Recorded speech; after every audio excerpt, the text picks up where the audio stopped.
தேவனை நீங்க தேடுகிற போது ஆண்டவர் என்ன செய்ய மாட்டாரா? ஒரு நாளும் கைவிட மாட்டார். எபிரேயர் 13:5 பவுல் சொல்லுகிறான், கர்த்தருக்கு மகிமை உண்டாட்டும், நான் உன்னை விட்டு விலகுவதும் இல்லை, உன்னை கைவிடுவதும் இல்லை என்று சொல்லி இருக்கிறாரே. ஆமென், அல்லேலூயா.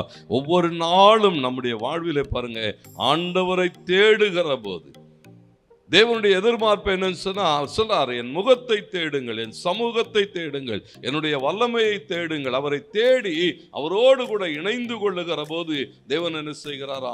நம்முடைய வாழ்வின் எல்லா தேவைகளுக்கும் அவர் போதுமானவராய் இருக்கிறார். அல்லேலூயா.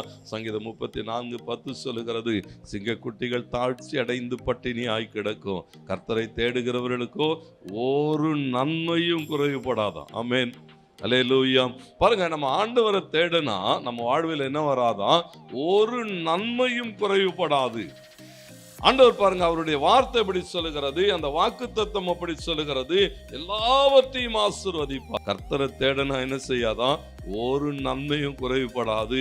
பாருங்க, இங்க எழுதப்பட்டிருக்கிறது, சந்ததிகள் பெருகும். தேவனை தேடுகிற போது தேவன் என்ன செய்வாரா? அந்த குடும்பங்கள் பெருகும். கர்ப்பத்தின் கனியை கர்த்தர் ஆசீர்வதிப்பார். அது மாத்திரமல்ல, நம்முடைய பொருளாதாரங்கள் ஆசீர்வதிக்கப்படும், கையிட்டு செய்கிற பிரயாசங்கள் ஆசீர்வதிக்கப்படும். நமக்கு உண்டான எல்லாவற்றையும் தேவன் என்ன செய்வாரா?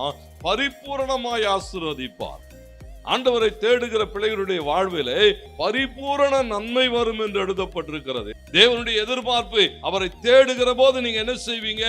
நிச்சயமாகவே ஆண்டவர் என்ன செய்வாரா? நமக்கு தென்படுவார். ஆண்டவருக்கு மகிமை உண்டாட்டும். எபிரேயர் 11:6 சொல்லுகிறது, தேடுகிறவனுக்கு தேவன் என்ன செய்கிறாரா? நிச்சயமாகவே உதவி செய்கிறார், நிச்சயமாகவே அவர் அவர்களுக்கு தென்படுவார், பார்க்க முடியும் அப்படின்ற பெரிய விசுவாசத்தோடு கூட தேடு. இதெல்லாம் ஆசீர்வாதமாய் இல்லாது இருந்ததோ அந்த இடங்களெல்லாம் நீங்க தேவனை தேடுகிறவர்களாய் மாறுகிற போது அந்த இடம் ஒரு பெரிய ஆசீர்வாதத்தின் இடமாய் மாறும். அல்லேலூயா. தேவன் தம்முடைய பிள்ளைகளுக்கு வாக்கு கொடுத்திருக்கிறார். நிச்சயமாகவே அவர் என்ன செய்வார்? நமக்கு தென்படுவார், நமக்கு உதவி செய்வார், நன்மையினாலே நிரப்புவார். ஒரு நாளும் ஒரு நன்மையும் குறைவுபடாதபடி அவரை தேடுகிறவர்களுக்கு பலன் தருவார்.